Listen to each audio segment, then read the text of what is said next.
ஆடு மேய்ச்சிட்டு இருந்த தாவீதை தகப்பன் கூட கூப்பிடலை. தேவன் அவனை கூப்பிட்டு அவனை இஸ்ரவேலுக்கு அதிபதியாக ஆக்கினார். இயேசுவுடைய ஊழியெல்லாம் இதை தான் கொடுத்தார்.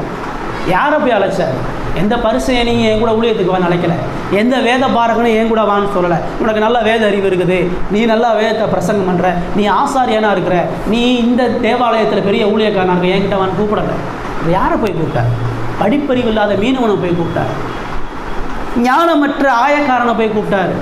எல்லாராலையும் வெறுக்கப்பட்ட வேசியை போய் கூப்பிட்டார். ராகாப் என்கிற வேசியை அவர் அழைச்சார். சிறைச்சாலையில் கைதியாக இருந்த யோசேப்பை அழைச்சார். கடவுளுடைய அழைப்பு எப்பொழுதும் இந்த உலகத்தில் மேன்மையும் கனத்தையும் தேடாத பெறாத மனிதர்களை தான் அவர் அழைக்கிறார். கடவுளுடைய ராஜ்யத்துக்கு தகுதி, திறமை, ஞானம், கல்வி, பலம் இது எதுவுமே கிடையாது. இது எந்த அடிப்படையில் வச்சு ஒருத்தனை அழைக்கிறது இல்லை. ஒருத்தனை கூப்பிடும் பொழுது இவன் நல்லா ஊழியம் பண்ணலாம், ஓ இவனுக்கு இந்த ஞானம் இருக்குது, ஓ இவன் இப்படி சிறப்பாக இருக்கான், அதனால் இவனை கூப்பிடுவோம்னா கடவுள் எப்பவுமே